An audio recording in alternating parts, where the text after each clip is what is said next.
Yo, good morning guys. So today is January 7 pero dugay na rin nabot na ako guys nga item. Og ako lang siyang i-voice overan kay ni Saba kay mananap diri.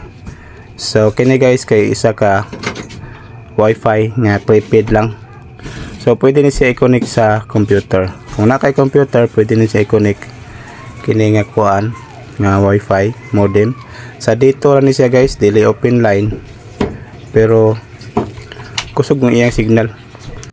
Nagpalit nimo ani niya guys is na ni siya pakapin nga load good for 1 month nga 70 gig pero consumable na siya guys nga load once nga mahurot na ang iyang gig bisang dikabot og 1 month pa na gyud siya load. So need na nimo siyang loadan og usab, pero kung di pa gani mahurot sa iyang expiry date, need na nimo siyang loadan pod sa before sa expiry para mo additional ra yang habilin nga mga data.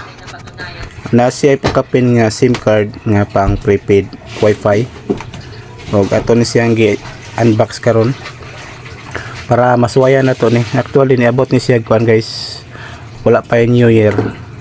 So ni palit ko ani guys kay para sa atong mga uploading ng mga videos, para continue ang atong pag-upload sa atong mga videos. Pero naman tayo nagproblema mata mo nagilaay sa kog post karon og mga video guys. So tagay mga content. So mani guys atong ablihan ang box kung unsay sulod aning mananap.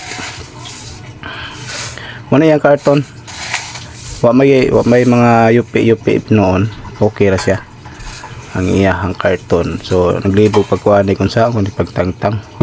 So nada ni siya mga sealed nga mga tape para dili siya dali katangtang guys.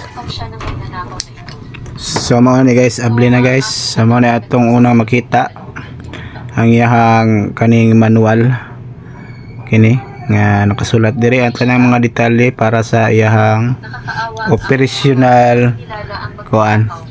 Og mo ni siya ang wifi modem og iyahang warranty card. Mo ni siya guys ang iyahang naong o mana niya sa ilalom ining karton is nani siya kaning adapter kini siya mo ni itong isaksak sa kuryente. So pwede po kuno ni siya sa power bank. O kini siya guys is kuan mo ni ang LAN port nga connect to computer kung nakay computer. So mo ni siya ron guys, mo ni iyahang power, iyang signal sa iyahang frequency ba sa tawagan na sa wifi. Kini pod mo ni iyang wifi ng indicator o kini kasiga mo ni iyang signal pod o kini siyang diri wa pa musiga mo ni iyang sa computer iyang indicator mo ni iyang antenna. So kusog man iyang signal guys. So kung gusto mo mapalit ato na mo sa akong TikTok shop o na dito ang Nilo Basket, palitan na ninyo.